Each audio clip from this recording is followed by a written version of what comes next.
Bismillahirrahmanirrahim. Assalamualaikum warahmatullahi wabarakatuh. Terima kasih. Waalaikumsalam. Terima kasih sudah hadir di mata kuliah perencanaan dan konstruksi mesin untuk pertemuan pertama ya.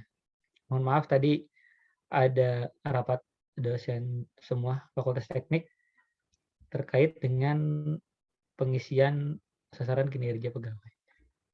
Jadi saya lanjut saja, mungkin di pertemuan pertama ini akan membahas terkait dengan problem atau market need atau kebutuhan pasar atau kebutuhan dari masyarakat. Sebelum dimulai, ada penjelasan mengenai apa itu penilaian yang digunakan di dalam mata kuliah ini.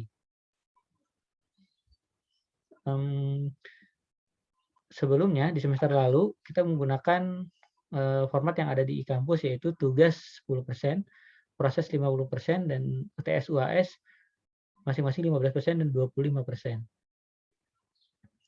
Ternyata setelah saya cek di tadi pagi, ini agak berubah, itu ada muncul yang baru, ini 10%.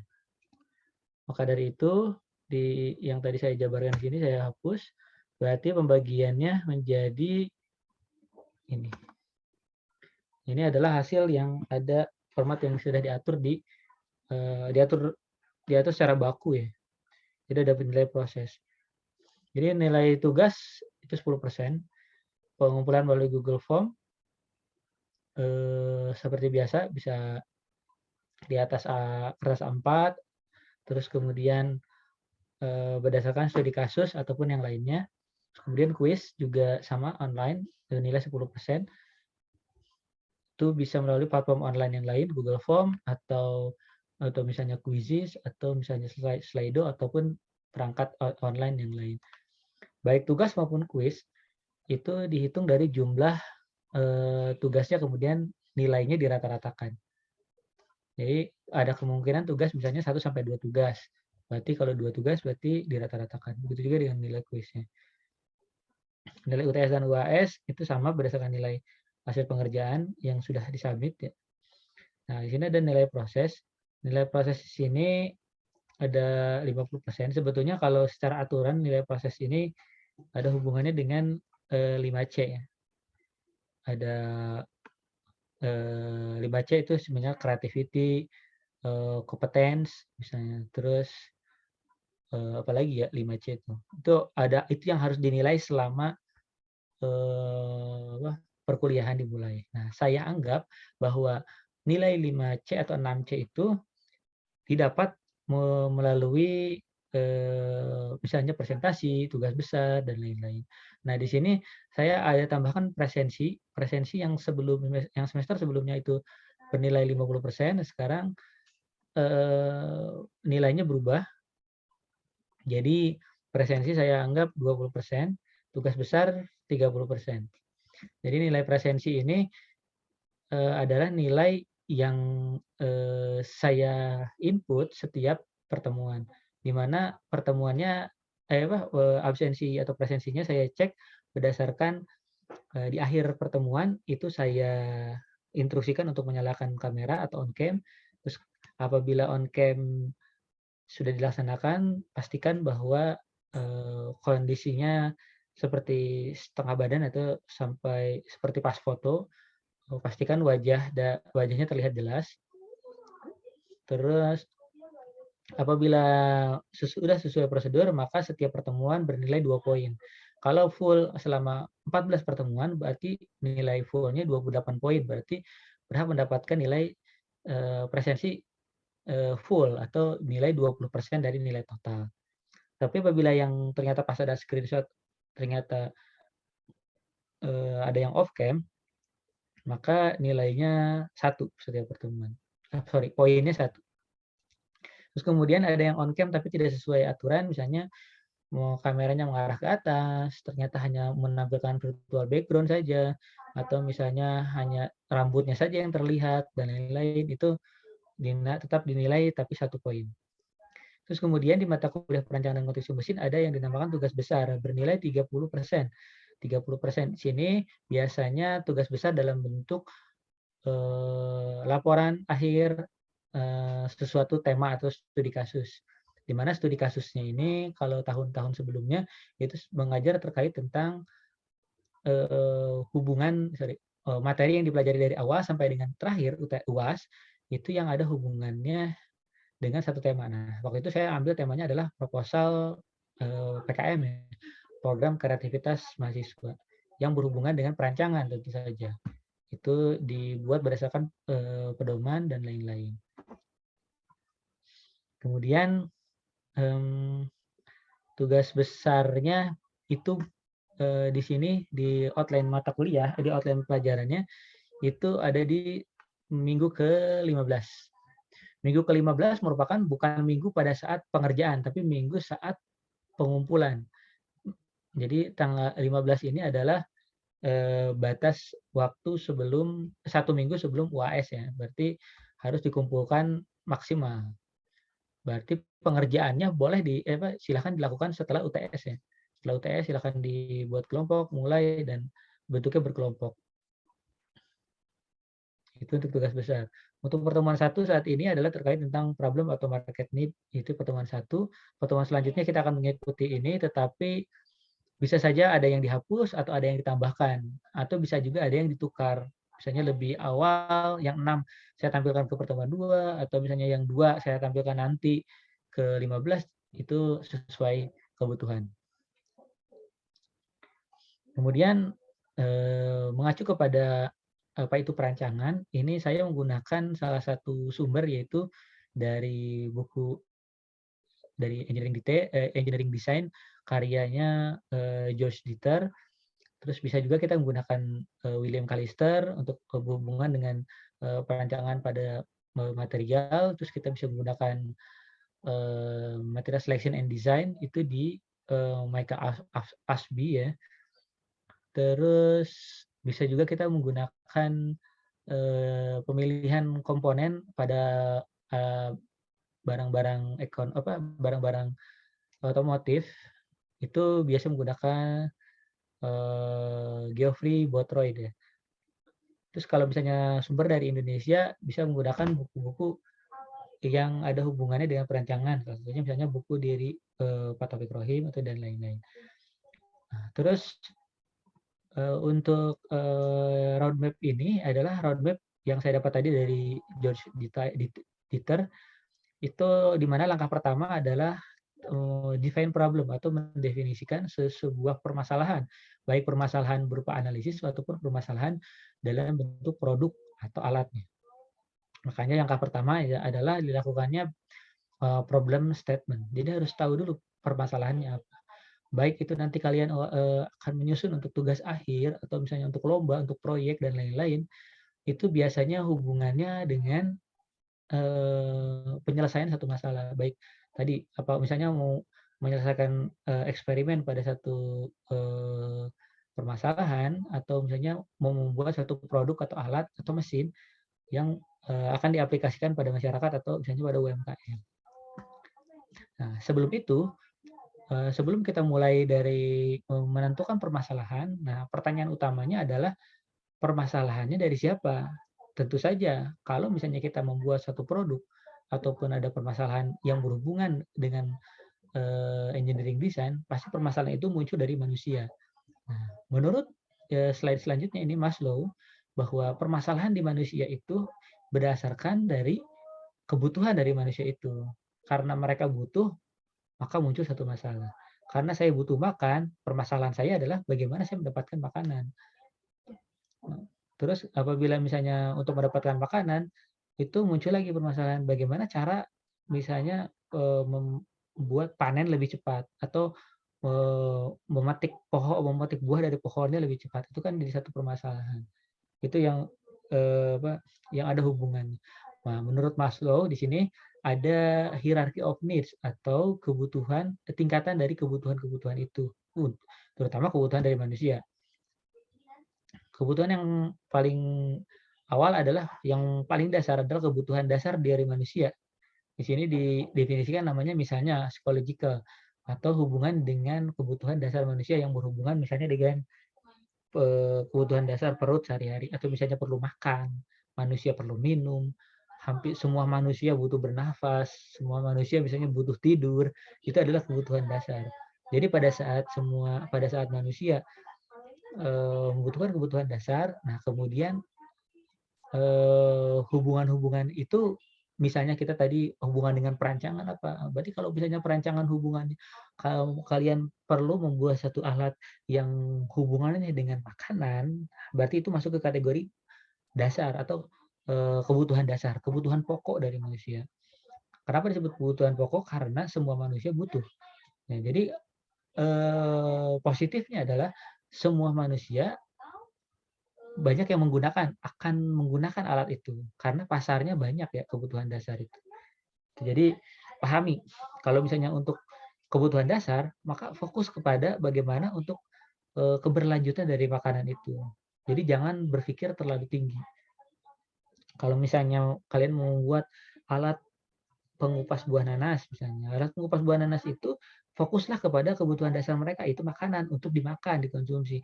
Nah, pertanyaannya apakah mereka membutuhkan untuk mengupas lalu memotong saja kemudian dimakan dengan sebagai buah segar, atau mereka mengupas sekaligus dipotong tipis misalnya menjadi keripik misalnya. Nah, itu beda lagi, memang itu hubungannya tetap di kebutuhan dasar, tapi pahami yang menggunakan siapa, mereka butuh apa, itu alat yang kita buat. Jangan sampai mitra atau, pasarnya itu membutuhkan alat pemotong, pengupas saja, tetapi kalian buat bukan pengupas, tapi pengiris misalnya, itu kan nggak nyambung ya.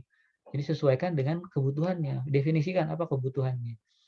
Jadi biar match gitu. Jangan sampai tukang sayur dikasih alat tukang daging gitu, itu kan nggak masuk akal. Sama-sama motong, tapi kan tidak masuk akal atau tidak tidak sesuai. Yang berikutnya apabila kebutuhan dasarnya sudah terpenuhi, makan sudah cukup, minum cukup, tidur cukup. Nah, akhirnya muncul kebutuhan baru baginya, yaitu adalah safety. Safety yang dimaksud adalah bukan keamanan security satpam, tapi security of body misalnya contoh adalah bagaimana dia mengamankan atau menjaga tubuhnya. Nah, kalau dia makan cukup, minum cukup, tidur cukup, nah bagaimana menjaga badannya? Oh ternyata saya harus fitness. Maka nanti ada hubungannya, misalnya bagaimana saya harus merancang alat fitness yang sederhana, misalnya. Nah itu masuk ke bagian safety. Atau misalnya di sini eh, hubungannya misalnya dengan tempat tidur, bagaimana desain tempat tidurnya atau rumah, bagaimana konsep mekanisasi rumahnya. Nah, di sini ada contoh-contohnya. Misalnya security of body, of employment atau karyawan, misalnya karyawan misalnya ternyata saat ini proses kerja karyawannya terlalu ada satu UMKM ternyata mereka memotong dengan manual. Nah, berarti pada saat kita membuat satu alat untuk memotong secara otomatis, itu masuk ke safety. Bagaimana security of employment, jadi mengamankan bahwa karyawan itu adalah aset. Jadi pekerjaannya dipermudah misalnya.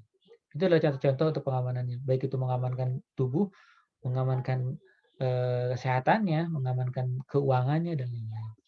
Terus kemudian kebutuhan dasar dan kebutuhan keamanannya sudah terpenuhi, muncul lagi tingkatannya yaitu hubungan antar individu atau interaksi antar individu.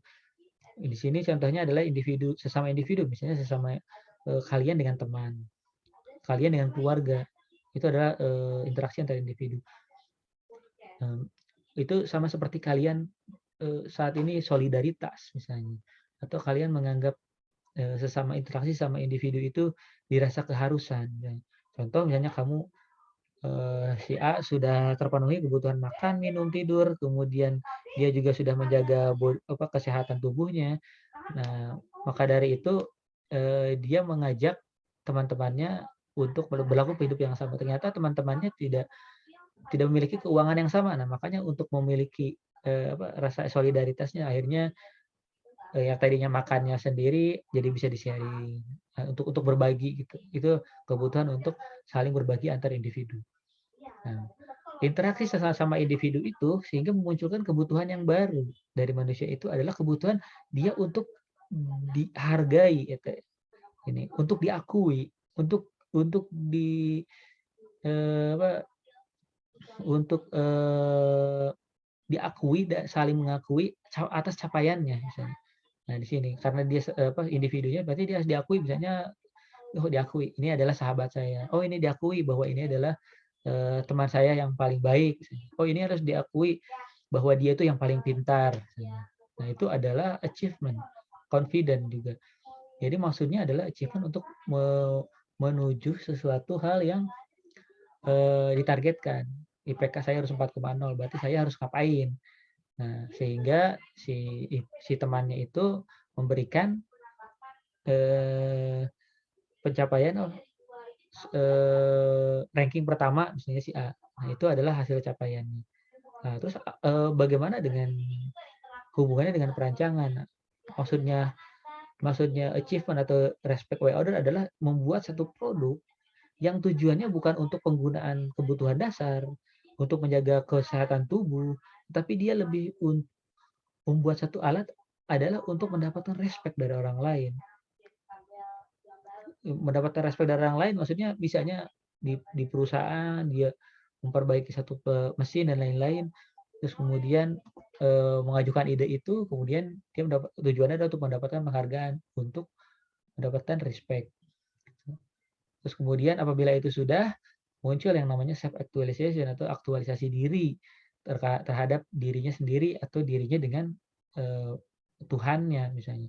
Nah di sini ada moralitas, misalnya dia mengejar achievement-nya, tapi dia memiliki aktualisasi diri bagaimana saya mencapai itu dengan jujur dan lain-lain. Ya itu adalah kebutuhannya. Kebutuhan-kebutuhan ini yang dari dasar sampai ke aktualisasi diri, itu adalah kebutuhan-kebutuhan dasar yang harus diketahui oleh, mechanical engineer terutama yang desain. Karena dia harus tahu target pasar saya siapa gitu, yang akan menggunakannya siapa. Pada saat kalian akan mendesain sebuah mobil, kalian harus pahami, mobil itu untuk apa? Apakah mobil itu merupakan sebagai kebutuhan dasar manusia untuk transportasi, atau kebutuhan manusia untuk safety-nya, dia keamanannya cukup dan kalau misalnya terjadi tubrukan dan lain-lain, itu tetap aman. Terus apakah saya merancang satu desain mobilnya itu adalah untuk, interaksi. Ada mobil yang isinya cuma 2 orang. Sekarang udah ada namanya, sudah banyak misalnya MVP yang sampai 3 row. Nah, itu bisa memuat banyak. Tujuannya adalah interaksi antara individunya jadi lebih banyak. Terus kemudian dibuat lagi mikro atau minibus, lebih banyak lagi. Untuk salah satunya adalah untuk menginteraksi, itu kan berbeda di setiap desain. Terus apabila, eee, merancang atau mendesain sebuah mobil misalnya, itu bisa misalnya untuk di apa, eee, di-respect by others atau diakui oleh orang lain, diakui bahwa, "Oh, Indonesia bisa loh bikin mobil listrik," misalnya.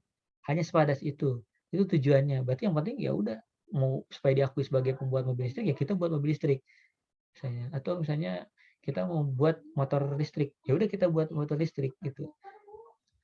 Berarti ada untuk, mendapatkan respect dari orang lain. Tapi pada saat kalian ingin merancang tetapi mau aktualisasi diri sendiri, mengaktualisasi diri, itu tidak peduli dengan pendapat orang lain. Yang penting saya sudah buat ini, menurut orang lain jelek, menurut orang lain bagus, bodo amat. Yang penting itu adalah hasil aktualisasi diri saya diri. Saya buat ini dengan jerih payah, saya buat ini dengan jujur, saya buat ini dengan confident. Itu, aktualisasi saya diri sendiri. Itu seperti itu. Jadi, kapan kalian membuat satu mesin atau alat atau misalnya tadi mobil, ya sesuaikan dengan, marketnya siapa. Nah, sebagai contoh, di sini ada jenis capaian desainnya adalah misalnya berupa pulpen. Pulpen di sini kalau kita lihat ini ada berbagai bentuk, sampai di pasaran pun kita kalau ke toko buku, itu, banyak sekali jenis pulpennya gitu. Jadi berbagai merek, berbagai warna, berbagai bentuk, itu berbeda. Cuman pertanyaannya kenapa bisa sampai mereka berbeda warna, mereka berbeda bentuk, berbeda ukurannya misalnya. Ternyata, itu capaian desainnya tadi itu tentukan tujuannya. Nah, sekarang menentukan tujuan dari capaian untuk mendesain itu untuk apa. Sekarang untuk functionality adalah keberfungsian. Produk itu berfungsi dengan baik. Berfungsi dengan baik itu maksudnya kalau misalnya dia sebagai pulpen, fungsi utamanya apa? Menulis. Sebagai pulpennya lah. Itu pulpen sebagai menulis.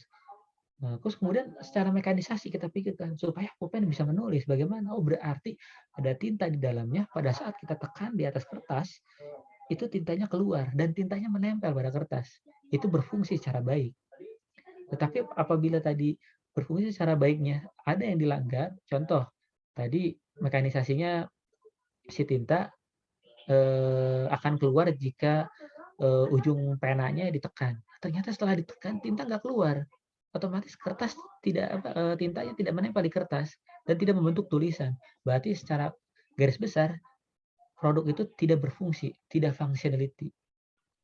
Fungsi utamanya pulpen untuk menulis, dia tidak mampu untuk menulis, berarti gagal ya sebagai secara fungsi.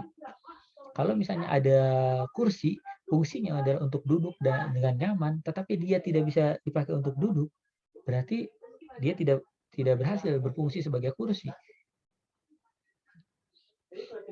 Begitu juga dengan misalnya kalian mendesain eh, alat tadi, misalnya tadi alat pengupas buah nanas. Nah, tujuan utamanya untuk mengupas buah nanas gitu. Kalau misalnya ternyata dia tidak sampai selesai untuk mengupas atau mengupasnya masih tidak bersih, dia tidak berfungsi secara baik. Itu syarat utama. Sebelum ada tingkatan yang lebih tinggi dari functionality adalah usability atau kegunaannya. Kegunaannya adalah bagaimana produk itu untuk dapat dengan mudah digunakan, mempermudah penggunaannya. Penggunaannya contoh, setelah tadi dia tintanya ditekan melalui itu ujung pena, tinta keluar, terus kemudian bisa dipakai menulis di atas kertas. Itu berfungsi functionality. Kemudian usability-nya bagaimana si penulis itu nyaman menggunakan pulpen itu dengan lama. Misalnya, oh ternyata mahasiswa butuhnya adalah untuk menulis catatan banyak. Itu bagaimana caranya sampai tinta itu habis, dia harus lancar. Terus bagaimana tinta itu harus menempel pada kertas. Terus dipegangannya ditambahkan karet supaya makin lebih nyaman dia menulisnya. Terus misalnya diberikan tutup agar tidak berceceran tinta keluar sisanya misalnya. Itu usability dia untuk mempermudah dari penggunaan dari si penggunanya. Tapi usability tidak akan berarti jika misalnya kita desain udah bagus, pegangannya pakai karet, misalnya udah nyaman, udah sangat ergonomis sekali, ternyata secara functionality tadi tintanya tidak keluar, berarti mau sebagus apapun pulpen, kalau dia tidak berfungsi, berarti dia tidak digunakan dong. Tidak digunakan untuk menulis, berarti dia hanya sebagai pajangan, disimpan saja. Berarti fungsinya bukan berubah dari pulpen menjadi pajangan. Berarti fungsi utamanya hilang. Terus kemudian apabila functionality tercapai, usability tercapai, ada tingkatan desain yang lebih tinggi yaitu satisfaction. Satisfaction atau kepuasan. Pada saat ada seseorang yang menggunakan pulpen dan dia merasa confident atau merasa percaya diri pada saat menggunakan pulpen itu. Berarti si pulpen itu, si produk itu telah berhasil menanamkan satisfaction kepada si pengguna. Seperti itu. Ini biasanya melekat pada salah satu merek. Misalnya saya lebih suka ke merek ini karena menurut saya ini nyaman dibandingkan dengan merek lain kok keras, nggak enak pakainya gitu. Itu sebetulnya pendapat individu masing-masing. Tapi bisa menanamkan satisfaction ke pelanggan itu berarti udah tingkatan tertinggi bagi satu produk. Seperti yang kita lihat misalnya pulpen yang digunakan oleh mahasiswa dengan digunakan oleh bupati itu berbeda desainnya. Tetapi satisfaction mereka atau tingkat kepuasan mereka berbeda. Yang satu saat mahasiswa kepuasannya adalah untuk menulis catatan perkuliahan, sedangkan eh, bupati atau gubernur atau presiden memilih pulpen itu yang penting bagaimana dia menulis dengan tintanya tidak melebar gitu ya. Terus dapat kering dengan cepat misalnya di kertas. Itu kan tingkat kepuasannya berbeda. Jadi agak Bapak bisa menanamkan itu lebih baik bagi tingkatan yang tertinggi bagi sebuah produk. Nah, ini juga berlaku pada satu produk-produk, misalnya pada handphone tertentu yang orang lain, saat orang lain seseorang pegang, dia ngerasa percaya diri, oh ini handphone keluaran terbaru misalnya. Atau merek-merek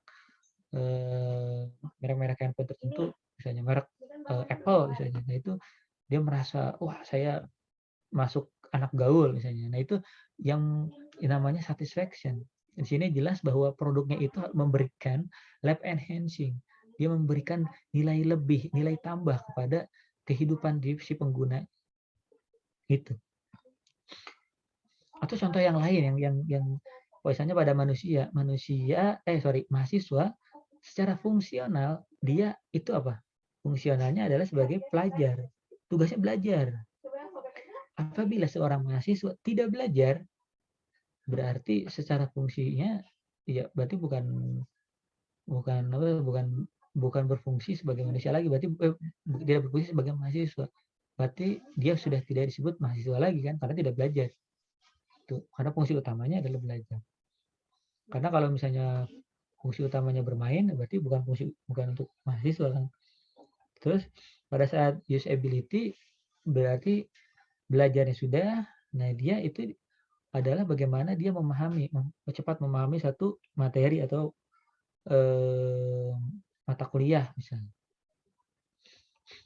Percuma kalau misalnya paham dia tapi tidak melalui proses belajar atau perkuliahan. Berarti fungsi sebagai mahasiswanya tidak terpenuhi. Begitu juga dengan satisfaction. Itu adalah tingkat kepuasan pada saat dia mendapatkan nilai A misalnya, atau misalnya mendapatkan IPK-nya tinggi, atau mendapatkan transkrip atau ijazah di kelulusan. Itu kan merasa puas, derajat hidup saya menjadi lebih baik setelah saya mendapatkan IPK tinggi. Gitu. Atau misalnya setelah mendapatkan ijazah. Itu contohnya. Itu capaian-capaian desain berdasarkan tingkatannya. Jadi satisfaction mungkin berbeda-beda, tapi functionality itu harus wajib ada.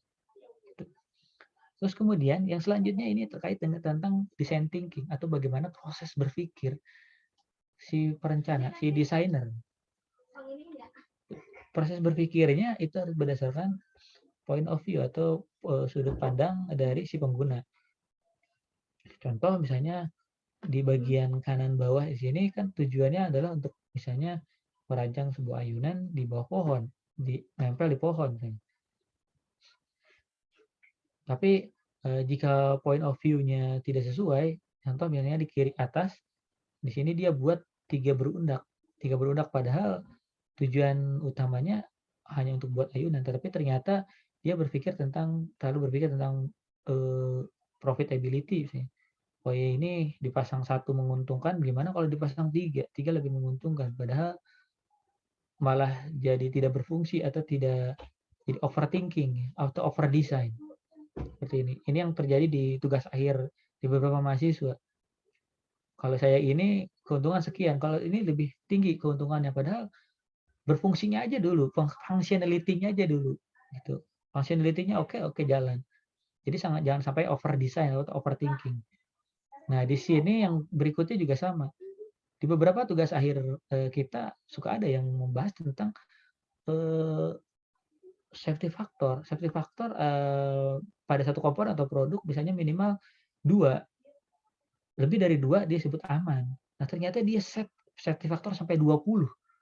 Pertanyaannya untuk apa gitu. Nah, safety factor sama seperti ini. Dia menganggap bahwa 1 tali kurang, 2 tali kurang. Saya buat 3 tali agar lebih aman. Sama seperti membuat tadi. Seperti membuat safety factor. Safety factor langsung dia tingkatkan. Pertanyaannya untuk apa gitu. Kalau penggunaannya cuma yang naik adalah anak kecil, terus untuk apa? Kecuali kalau yang naik gajah gitu. Boleh kita tingkatkan. Tapi kan kalau misalnya safety factor yang tinggi, berarti otomatis dia membutuhkan spesifikasi material yang tinggi. Spesifikasi material dan komponen yang tinggi itu berarti membutuhkan biaya yang tinggi. Itu kan bisa overthinking dan overdesign. Nah, ini adalah contoh yang ketiga adalah contoh ilustrasi desain yang pada saat kalian misalnya disuruh tugas akhir untuk membuat ayunan di pohon, akhirnya yang penting kan ayunan di pohon, bodo amat mau berfungsi apa enggak, yang penting saya tempel, gitu. Tapi kan bukan itu intinya. Intinya adalah bagaimana mengaktualisasikan diri kalian dari yang apa, yang tadi tugas akhirnya itu menjadi sesuatu hal yang betul, mencerminkan diri kalian gitu. Bukan berarti disuruh A, ya nulis A, bodo amat berfungsi apa enggak, gitu. Itu harusnya tidak diperbolehkan seperti itu. Jadi memang harus difikirkan secara umum.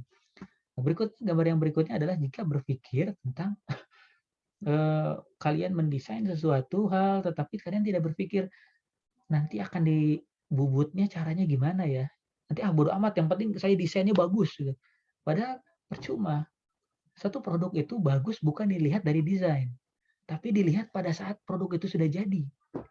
Gitu. Desain kalian bagus belum tentu, karena itu masih di atas kertas. Pada saat kalian mendesain, kalian harus berpikirkan, oh karena ini dibubut, saya tidak bisa bentuknya seperti ini. Saya tidak bisa ada yang dibubut di bagian yang sulit. Oh ini bisa di-milling, tapi milling ini menggunakan bahan ini tidak bisa, misalnya. Oh ternyata millingnya di sudut yang sulit seperti ini, membuat radius sulit, itu harus dipikirkan. Nah, yang gambar yang terakhir di sini adalah jika kalian berpikirnya terlalu over design gitu. Over design tuh pada saat kalian disuruh membuat ayunan, tetapi terlalu too much gitu sehingga fungsi utamanya hilang. Sama misalnya seperti kalian membuat tadi mesin pengupas atau alat pengupas buah nanas gitu. Buah nanas kan mengupas tuh miring gitu ya. Tuh, membutuhkan 2 menit, ternyata kalian tambahkan fitur-fitur yang lain, oh ini bisa dipotong kecil, terus kemudian saya ditambahkan bawahnya ada penggorengan, pas pada saat dipotong masuk ke penggorengan, sudah penggorengan dia otomatis tiap berapa menit diangkat, kering, terus masuk ke dalam plastik, kemudian dikemas di dalam plastik. Nah pertanyaannya, apakah betul customer kita atau tujuan dari desain kita, itu hal yang seperti itu? Padahal kali tujuan utamanya cuma mengupas buah nanas, selesai. Tapi dia terlalu over, terlalu too much gitu untuk desain dan thinking-nya. Jadi over design dan overthinking jadinya. Bahkan fungsi utama dari memotongnya saja masih belepotan. Kok dia menambahkan fitur yang lain gitu. Tuh, fungsi utama ayunannya kan untuk berayun gitu. Berayunnya aja belum benar gitu. Ngapain harus membahas yang artistik dan lain-lain gitu. Itu contohnya. Untuk bagaimana kalian memandang itu dalam sebuah sudut pandang dari produk. Sudut pandang produk adalah dilihat dari pengguna. Penggunanya tidak nyaman, perbaiki. Jadi bisa berinteraksi. Pada saat kalian membuat desain, itu kalian setidaknya harus membuat yang namanya planning and calculate atau rencanakan dan kalkulasi. Idenya dalam sebuah engineering, notebook atau coret-coret dulu lah. Gini. Biasanya kalau kita punya ide, kita langsung tuangkan dalam bentuk betul gitu ya, dalam 2 dimensi, 3 dimensi, itu kadang-kadang sudah buyar. Karena kecepatan berpikir tidak secepat kecepatan tangan, gitu. Tapi menggunakan coretan, nah biasanya ya lebih cepat, lebih bisa mengikuti gitu, dibandingkan dengan harus mengklik dulu ini, nyari menu ini dulu misalnya. Tuh. Nah, sebelah kanan adalah contoh engineering notebook atau sketsa yang dibuat oleh Thomas Alva Edison pada saat dia mau mendesain bola lampu. Dia tambahkan, ini ada bola lampu yang tertutup, kemudian ada resistornya berapa, terus kemudian dia ada dayanya berapa watt, terus ini diselubung oleh kaca, nanti di dalamnya ada kawat, dia jelaskan di sana. Itu adalah contohnya. Nah, kemudian di sini ada design problem. Design problem adalah permasalahan-permasalahan yang kalian temui terkait dengan di teknik mesin, terutama yang teknik mesin desain. Nah, di sini ada beberapa permasalahan. Contoh misalnya pada saat kalian mau menyelesaikan masalah dari eksperimen atau permasalahan yang berhubungan dengan pembuatan alat atau analisis sebuah alat, pada dasarnya masing-masing problem itu harus diselesaikan sesuai dengan permasalahannya. Contoh misalnya ada permasalahan tentang pemilihan bahannya, pemilihan komponennya, pemilihan bentuk dan lain-lainnya, itu dimasuk dalam problem yang selection design. Jadi hanya permasalahan tentang pemilihan dari desainnya. Terus kemudian ada configuration design adalah permasalahan-permasalahan yang berhubungan dengan mengkonfigurasi antar komponen misalnya. Jadi agak berbeda dengan pemilihan tadi. Jadi tidak disamakan. Terus kemudian parametric design adalah permasalahan-permasalahan atau problems yang hubungannya dengan parametrik. Pada saat kalian mau ngebubut, itu sebetulnya yang cocok itu kecepatannya spindle itu 1000 RPM atau cukup 100 RPM atau 200 atau 300 itu parametrik. Jadi ada level yang diatur. 100, 200, 500, 1000 itu perlu perlu apa? Perlu diketahui dasarnya apa. Nah, itu jadi masalah. Nah, itu kalau satu parameter yang diatur adalah spindle speed. Gimana kalau ditambahkan yang lain? Misalnya ada feeding, ada cutting speed, terus kemudian ada coolant-nya. Jenis coolant-nya itu menjadi banyak parametrik. Parametrik ini yang dihubungkan dengan kualitas satu produk. Nah, kemudian original design adalah permasalahan yang kalian diharuskan membuat satu produk yang unik dan belum pernah ada misalnya. Dan berbeda daripada yang produk yang udah ada di pasaran. Nah, sedangkan yang varian adalah memvariasikan produk-produk yang ada atau produk yang udah ada di pasaran, kita buat produk saingannya, produk variannya. Atau misalnya di beberapa vendor, misalnya handphone kan ada segmen bawah, menengah, atas. Nah, itu kan fitur-fiturnya juga beda-beda kan. Bentuknya beda, harganya juga beda. Nah, itu memvariasikan desain gimana untuk bersaing. Nah, sedangkan untuk konseptual dan produk desain adalah mengkonsepkan dari perencanaan dari satu produk itu dari hal yang mendetail, misalnya kalian analisis dari kekuatannya, kalian analisis dari kekasaran permukaannya, terus bagaimana mendetail produk-produknya, itu permasalahannya di sana. Kemudian di slide yang ini adalah terkait tentang mengidentifikasikan kebutuhan. Jadi beda orang, beda kebutuhan. Beda tempat atau beda lokasi juga beda kebutuhannya. Contoh, di sini ada 2 buah pesawat. Pesawat pertama adalah pesawat menggunakan jet engine berkekuatan jet. Dan ini adalah engine menggunakan propeller atau baling-baling. Perbedaan yang desain yang dibuat ini tentu saja dibedakan sesuai kebutuhannya. Kebutuhannya itu adalah karakteristik dari setiap produknya. Contoh, untuk yang jet jelas, dia kecepatan terbangnya lebih cepat karena menggunakan jet. Terus karena lebih cepat berarti dia bisa berangkat atau lebih lama atau lebih jauh gitu lokasinya sampai lintas negara. Bagaimana dengan yang ini ternyata dengan baling-baling dia kecepatannya tidak secepat itu, berarti dia lebih lambat. Terus yang tadi lebih jauh, nah ini berarti lebih dekat. Nah, itu perbedaannya itu untuk pesawat dekat, itu untuk pesawat jauh. Itu untuk pesawat tercepat, ini pesawat untuk yang lebih lambat. Nah, tapi ada konsekuensi ternyata. Pada saat pesawat yang cepat, ternyata dia membutuhkan landasan pacu sebelum take off itu yang panjang. Jadi dia tidak bisa kalau cuma sekitar berapa ratus meter dia gunakan untuk take off, ya itu yang ada nyungsep. Berbeda dengan yang baling-baling. Dia dengan landasan yang pendek, itu dia bisa take off. Begitu juga dengan kebaliknya, pada saat mau landing, dia tidak perlu landasan pacu yang terlalu panjang. Gitu. Tapi yang sedangkan pesawat, dia itu betul-betul harus ada dari kecepatan jet yang di udara, terus kemudian ditahan melalui rem pada gesekan pada bannya. Itu berarti harus panjang. Kalau nggak panjang berarti dia tidak bisa belum berhenti dia sudah nabrak. Gitu. Itu yang membedakan. Makanya pada saat ini jaraknya lebih dekat, berarti dia hanya untuk antar pulau saja. Pulau misalnya Bangka ke Belitung misalnya, atau misalnya pulau-pulau kecil yang di Nusa Tenggara misalnya. Atau misalnya antar daerah antara Jawa Barat ke Pulau Karimun misalnya, atau ke Pangandaran yang Bu Susi kan ini ya, Susi Air juga seperti ini. Itu yang membedakan. Berikutnya, contoh yang berikutnya di sini ada sepeda.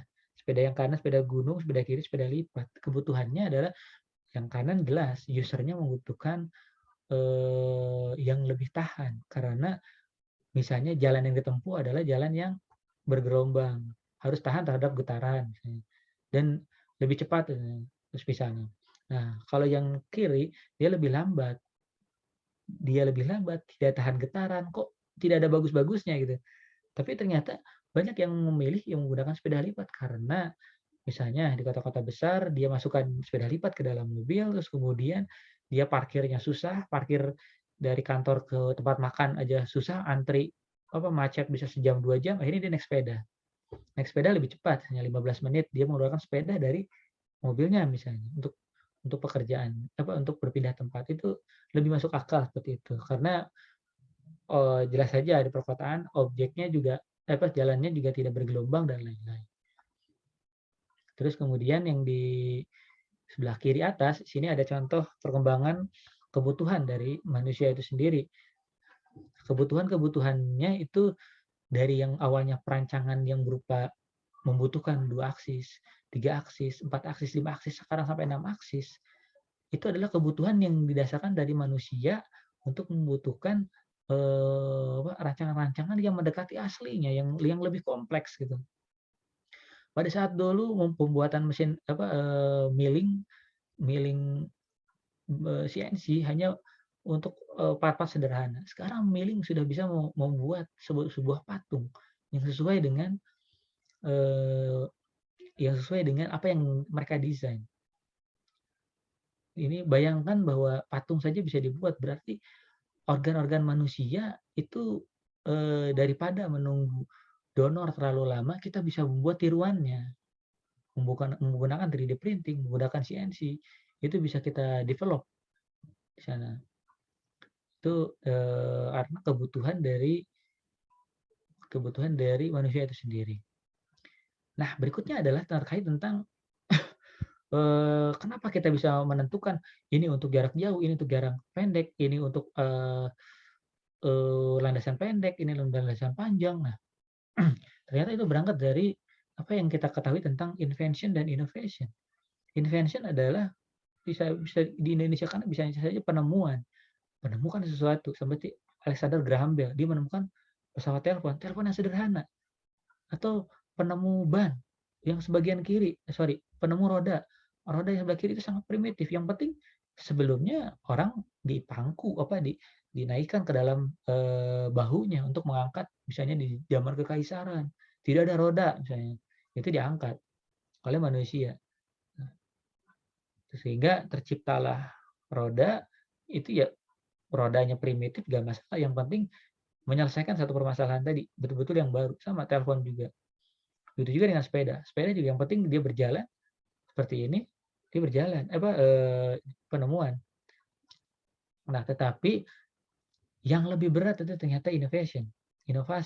Inovasi misalnya yang di sini dari telepon dia kembangkan menjadi smartphone.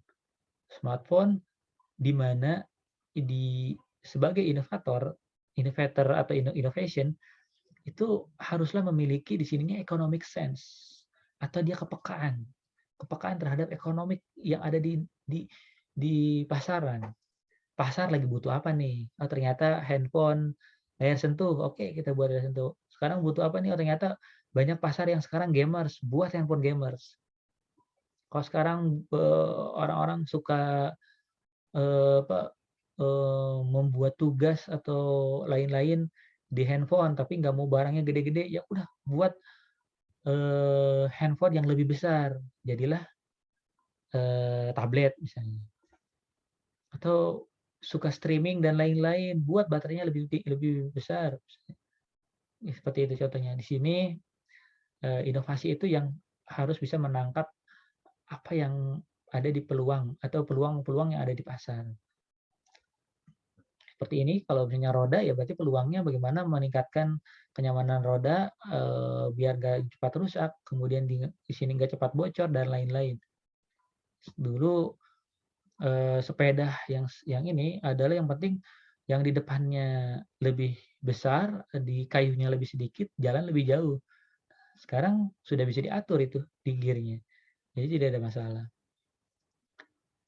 Nah, Nah, yang jadi pertanyaan adalah invention-nya sudah dilaksanakan, terus kemudian inovasi sudah dilaksanakan, apa yang terjadi jika kita tidak melakukan inovasi? Inovasi pada saat perancangan dan konstruksi mesinnya. Jika kalian tidak melakukan inovasi, kalian akan mengalami yang namanya era disruptif. Disruptif atau di Indonesia kan adalah era disrupsi. Coba dilihat sini. Pada saat engineer Nokia membuat perancangan sebuah produk atau alat pada sebuah handphone, macam-macam dia produknya. Jadi dari tipe A sampai tipe Z, dari berbagai bentuk dan lain-lain. Bisa diputar, bisa dilipat, bisa ditekuk dan lain-lain. Wah, luar biasa. Ternyata dia tidak melakukan inovasi apa yang diminta oleh apa yang diinginkan oleh masyarakat, atau dia tidak bisa meramalkan ke depan masyarakat butuh apa sih. Dia tidak bisa meramalkan itu dan tidak mau bersaing di dunia, ternyata lagi butuh waktu itu adalah layar sentuh. Ternyata Samsung yang lebih menangkap itu. Dia lebih inovatif. Ada layar sentuh tapi pengen ditekuk, bisa ditekuk. Layar sentuh yang bisa dipanjangkan, bisa dipanjangkan. Itu lebih bisa menangkap. Kamera yang sampai berapa itu bisa, itu menangkap peluang yang ada di pasar. Kalau tidak melakukan inovasi itu pasti akan terdisrupsi oleh zaman.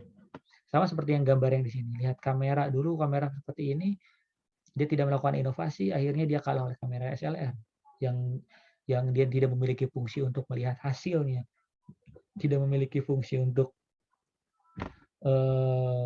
ketahanannya. Terus misalnya untuk cahaya yang redup juga itu ketutup oleh kamera digital yang ini, kamera SLR.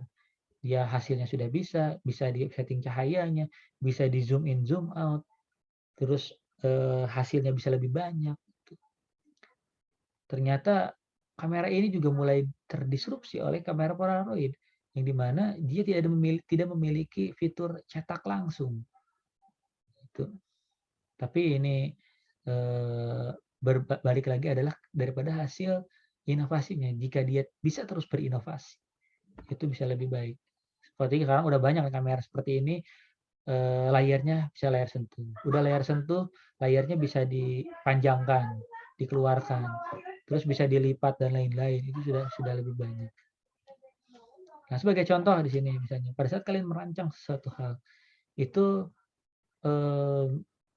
merancang tugas akhir misalnya.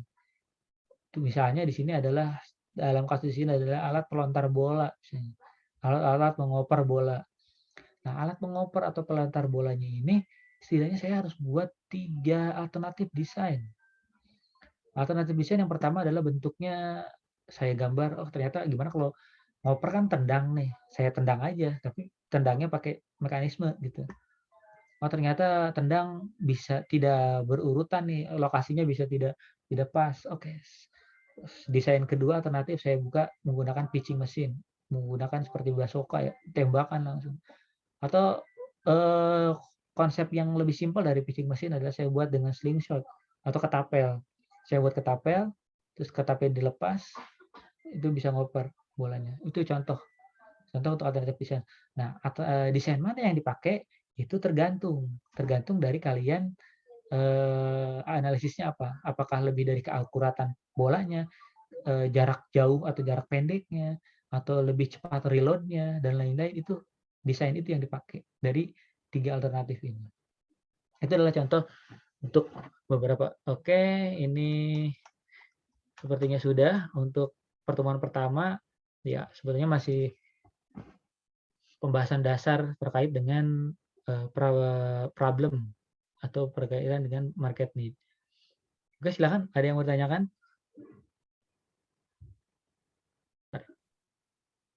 Iya, silakan Ibnu. Ya, tadi kan Bapak menjelaskan tentang functionality, tentang apa jenis capaian desain ya Pak ya? Ya, betul. Nah, bagaimana kita bisa sampai pada tahap stratification gitu Pak? Sedangkan di fungsionalinya itu kita udah memaksimalkan dan mengoptimalkan gitu. Misalkan contoh, saya sudah kita mengharapkan mobil. Nah, tapi mobil ini untuk kebutuhan secara fungsionalnya memang sudah memenuhi standar, tapi untuk capaian certification-nya ini loh Pak, ini kan kepuasan antara setiap individu per individunya Pak. Kita juga nggak bisa mendapatkan hasil yang banyak ataupun meraih keuntungan yang lebih gitu Pak, ketika kita mau mencoba ke tahap ke certification-nya Pak. Nah, bagaimana tahap-tahapan ketika kita sudah mau merancang melakukan improvement sampai kita sampai goal ke certification-nya gitu Pak. Oke. Oke, saya bisa tangkap Ibu, terima kasih. Jadi, syarat dasar capaiannya itu tadi functionality itu wajib wajib terpenuhi, terus kemudian usability.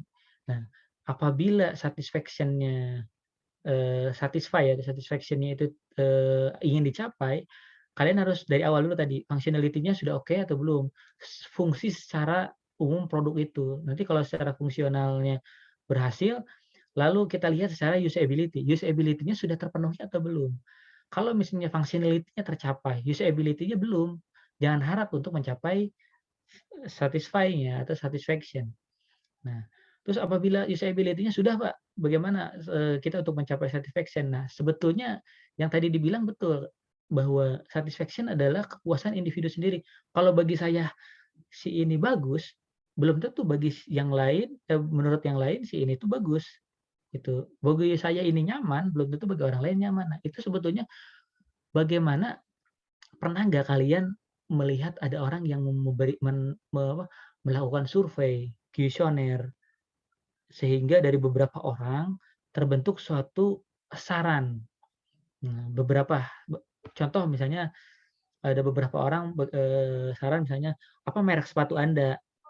Ini misalnya, "Anda menggunakan sepatu berapa? Umur Anda berapa? Terus kemudian, Anda sebetulnya suka sepatu yang model apa? Terus, ada warnanya atau tidak?" Nah, itu adalah tujuan mereka untuk setidaknya mendekati dengan satisfaction, untuk kepuasan. Jadi mereka bisa berpikir, "Oh, ternyata hampir semua responden yang saya dapatkan itu, eee, 70% dari mereka itu adalah umur misalnya berkisar antara 18 sampai 20 tahun. 18 sampai 20 tahun ini ternyata mereka suka sepatu yang seperti ini." Nah, kita bisa buat setidaknya secara usability-nya kita sesuaikan dengan mereka. Functionality jelas, functionality kan fungsinya sepatu ya buat gini gini gini, nggak boleh ada yang terlanggar. Jangan sampai nanti functionality-nya tidak tercapai, misalnya tidak ada sole-nya, ya nggak bisa juga. Itu functionality tetap tercapai, usability-nya kita buat untuk menuju ke satisfy-nya itu kita tambahkan menurut apa yang kita dapat dari, keinginan dari masyarakat. Makanya, selain menggunakan responden dan lain-lain, itu ada yang kita kenal dengan QFD, Quality Function Deployment. Nah, itu materi yang tadi yang tadi dari outline yang banyak itu kan kita akan pelajari ya. QFD, Quality Function Deployment adalah untuk menentukan kebutuhan dari masyarakat itu apa, gitu. Jadi jangan sampai kita membuat desain versi kita sendiri, terus kita berharap orang lain satisfy atau orang lain puas dengan produk kita sendiri. Itu nonsense, itu tidak mungkin. Karena patokannya kalian itu adalah diri kalian sendiri, gitu. Jadi yang diharuskan adalah kalian membuat itu bagus menurut orang lain. Orang lain, menurut orang lain bagus bagaimana? Yang pertama tadi, kita harus dapat dulu, keinginan mereka apa, keinginan mereka, kebutuhan mereka setiap satu produk, udah gitu kita buat, kita lempar lagi ke mereka, pendapat mereka gimana, bagus apa kurang dan lain-lain itu. Itu setidaknya akan mendekati untuk satisfy. Apalagi produk-produk yang kita buat adalah produk-produk yang sudah ada pasarnya di masyarakat. Misal kita membuat sebuah mobil, di luar sana sudah banyak mobil berbahan bakar bensin, terus buat apa kalian buat berbahan bakar bensin? Terus mobil listrik, sekarang sudah banyak mobil listrik. Kalau misalnya mau mau mau bersaing dari segmen apa gitu. Kalau segmen seperti yang biasa dijual di pasaran, itu jelas kita akan kalah, satisfy-nya aja sudah kalah. Karena orang lain akan paradigmanya adalah, "Oh, mobil listrik Kona elektrik dari Hyundai," misalnya, atau misalnya plug-in hybrid dari Toyota. Itu mereka akan berpikir ke sana. Gitu. Tapi kalau pada saat kita buat misalnya, saya membuat mobil listrik, saya membuat traktor listrik misalnya, belum ada misalnya traktor listrik. atau saya mau eee membuat drone dengan tenaga matahari. Jadi pada saat ada matahari, saya tidak perlu membutuhkan baterai yang tadinya 15 menit, dia bisa berjam-jam misalnya. Atau misalnya saya mau membuat, kendaraan atau mobil berbahan bakar, apa, eee, berbahan bakar air, itu sudah ada, tapi belum banyak di Indonesia, itu bisa jadi peluang bagi kita. Yang sebetulnya bahan bakarnya berbahan bakar hidrogen, di mana air dipisah antara air itu kan H2O, 2 hidrogen dengan, 1 oksigen. Oksigennya dilempar ke udara menjadi udara bebas, udara segar, hidrogennya dia pecah untuk memecah, perputaran dari, pistonnya. Itu konsep konsep itu utamanya. Kalau yang itu kita terapkan, orang lain berpikir, "Oh, kita belum ada ya berbahan bakar hidrogen. Ini bagus nih." Orang yang makainya udah mau murah, produknya baru, itu satisfy, gitu. Jadi sebetulnya yang itu sih, kalau misalnya satisfy, kita kejar dulu functionality, usability, gitu. Apabila itu sudah ada di pasaran, kita harus tangkap apakah kita bersaing atau tidak. Ada SWOT-nya ya. Kalau misalnya setelah SWOT kita bisa bersaing, ya berarti kita tinggal lempar ke responden, mereka maunya apa sih, kita buat. Ternyata mereka banyaknya lebih suka yang merek-merek terkenal, ya berarti kita nggak bisa masuk ke situ. Kita coba produk yang lain, atau pendekatan yang lain, atau tadi sudut pandang yang lain, design thinking, point of view. Mungkin itu ya, Ibnu. Iya Pak, jadi saya jadi timbul pertanyaan baru gitu Pak. Hmm. Contoh Pak, misalkan saya bekerja di perusahaan Daihatsu. Nah, Daihatsu itu kan memang mobil yang secara functionality semua masyarakat umum sudah layak tahu gitu Pak. Dan Betul. usability-nya juga sudah mengerti kemanfaatannya, kegunaannya apa. Cuman lebih kalau saya lihat daya tarik masyarakat umum tentang Daihatsu ini lebih ke mobil, basically-nya mobil keluarga gitu Pak. Nah, tapi bagaimana si Daihatsu ini bisa apa ya, bisa melakukan improvement ataupun berdaya saing nanti ketika bersama Toyota ataupun menciptakan mobil sedan. Nah, itu bagaimana untuk mencapai certification-nya gitu, Pak. Sedangkan paradigma pada masyarakat umum itu udah lebih condong Daihatsu ini mobil keluarga. Nah, bagaimana ketika saya dikasih challenge untuk menciptakan mobil sedan Daihatsu yang bisa mendandingi Mercedes, bahkan Toyota, itu bagaimana Pak untuk sampai Ya, tahap oke. ke arah sana gitu? Oke, terima kasih Ibnu. Jadi sebetulnya gini, intinya gini sih, pada saat kalian ingin bersaing dengan, contoh misalnya, saya ingin bersaing dengan mahasiswa Harvard. Saya ingin bersaing dengan mahasiswa Harvard. Kita beda negara, tetapi, eee, yang dipersaingkannya apa dulu nih? Misalnya yang dipersaingkan adalah, pemahaman matematika. Berarti tingkat pemahaman matematika saya, itu harus sama, selevel dengan mahasiswa Harvard yang akan saya adu itu. Terus kalau misalnya saya diadukan terkait dengan, desain 3D dengan mahasiswa Harvard, berarti saya harus tahu dulu, kemampuan mereka sampai mana. Kalau kemampuan mereka 3D membuat, modeling 3D misalnya, dia membuat, yang mudah lah, misalnya dia membuat gear dalam waktu 1 menit. Lah saya harus lebih baik dari dia, lebih cepat 1 menit dari dia. Terus kalau misalnya saya, indikator-indikator yang mau dibandingkannya saya udah tahu, dan standar yang dia pakai apa, itu saya berarti bisa. Nah, balik lagi ke permasalahan tadi. Pada saat saya, eee, apa, pada saat pada saat, misalnya, mobil Daihatsu atau Daihatsu-nya ingin membuat satu produk sedan yang bersaing dengan, Mercedes-Benz misalnya. Nah, tentukan dulu segmen sedannya sedan yang mana, karena di mobil itu sedannya banyak, gitu. Hatchback kita sebut sedan. Terus, low sedan juga ada. Di Honda aja ada Civic misalnya, terus ada City, itu beda. Nah, segmennya yang mana? Kalau misalnya ternyata, Daihatsu pengen bersaing dengan Honda Civic aja, pengen buat produk yang bersaing dengan Honda Civic, pelajari dulu Honda Civic itu functionality-nya selevel apa, terus usability-nya selevel apa, gitu. Yang saya sendiri ya, yang saya rasakan sendiri, jujur secara usability itu masih rendah, gitu. jujur aja usability antara saudaranya nih, ada adik kakak antara Toyota dan Daihatsu itu beda usability-nya. Yang pada saat saya pakai Daihatsu, handling-nya menggunakan Toyota, handling-nya lebih nyaman, bantingannya lebih nyaman, ternyata pada saat pakai Daihatsu kok kaku ya, kok tekor ya, setiap manuver kok tekor ya. Itu kan beda. Nah, dia dari level itunya aja, dari usability-nya mereka ada di level mana. Kalau misalnya mau mengejar selevel Honda saja atau Mercy, coba pakai, baru kita tadi ada apa, benchmark, terus kemudian kita pakai, kita samakan levelnya. Sama seperti saya waktu bekerja di perusahaan ban misalnya.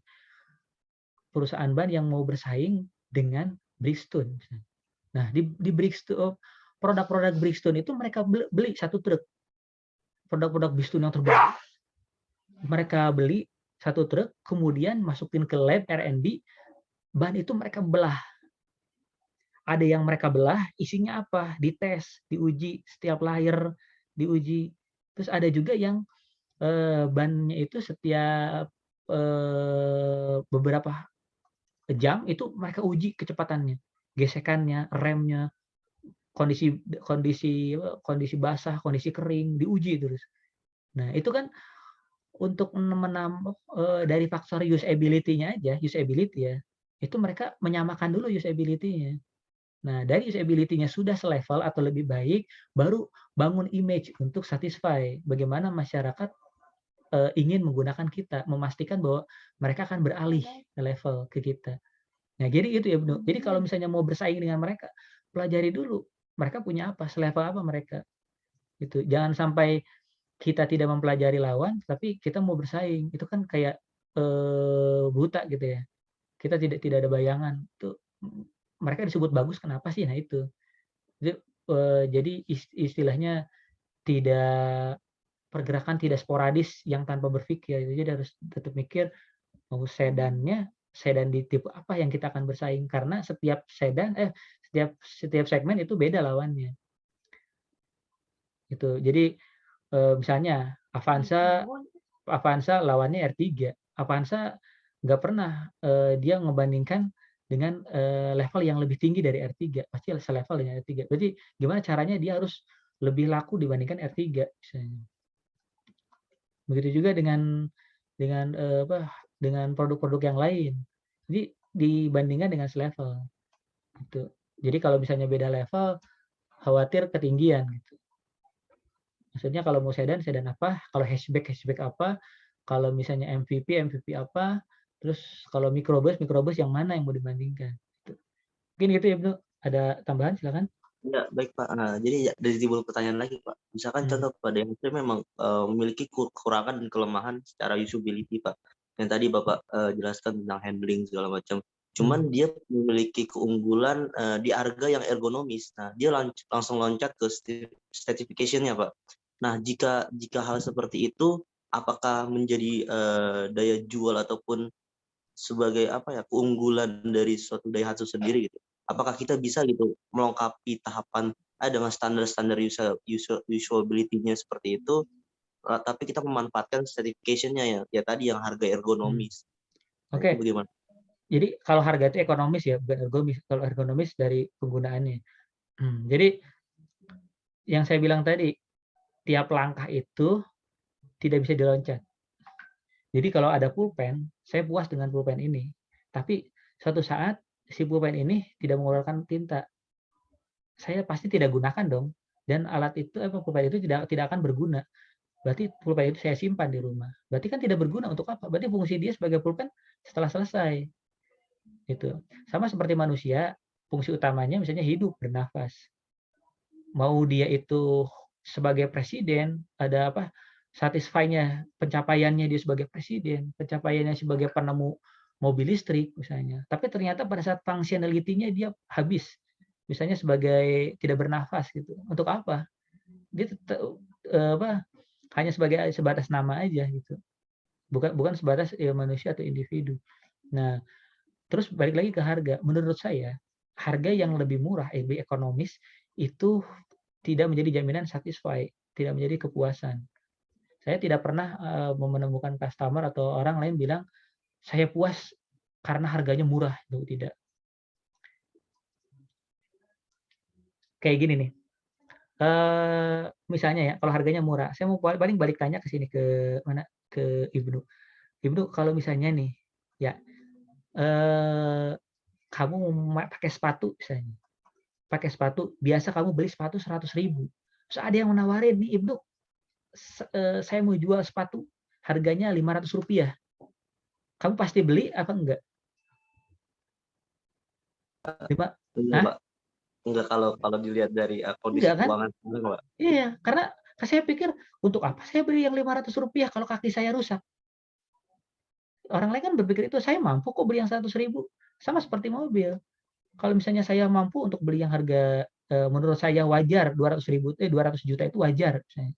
Untuk apa saya pakai yang mobil 50 juta tapi nyawa saya terancam. Nah itu satisfy itu bukan dari harga menurut saya. Itu. Jadi contoh simpelnya itu. Jadi bukan berarti harga murah kamu jadi puas, tidak. Ya contoh simpelnya itu. Jadi, ngapain, saya juga kalau misalnya mau ganti ban nih, ban motor atau ban mobil, saya biasa pakai Bridgestone, harganya misalnya, ban mobil misalnya 1,5 juta atau 2 juta, terus ada yang nawarin di pinggir jalan, ban mobil murah 200.000, saya akan beli? Tidak akan. Wah, saya khawatir, jangan-jangan pas saya kebut bannya pecah lagi, nggak tahu abal-abal dan lain-lain. Itu maksudnya Ibnu. Jadi, eee, harga murah itu bukan capaian desain, tapi itu lebih ke strategi marketing bagi mereka untuk menangkap pasar, gitu. Walaupun itu sebetulnya tidak ada hubungannya dengan desain kalau dia men-set harga murah. Otomatis ada harga, ada kualitas. Kalau misalnya dia membuat satu hal, yang lebih ekspor, lebih lebih lebih apa, produk-produk yang lebih diperhitungkan dengan matang, wajar kalau dihargai mahal. Sama kayak kamu membuat, misalnya, perancangan mesin mesin apa, perancangan mesin boiler misalnya, perancangan mesin boiler, terus kamu dibayar oleh orang itu, ya udahlah saya bayar 1.000 atau 500 gitu ya, "Bro, mau nggak?" Ya orang nggak bakal mau, gitu. Karena ada harga, ada kualitas. Berarti kalau misalnya saya bikin ini, butuh TA kan, desain kan buat TA, "Nih buat ke saya aja cuman cuman Rp2.000 kok." Kan orang lain mikir, "Desain kayak apa Rp2.000?" Gitu.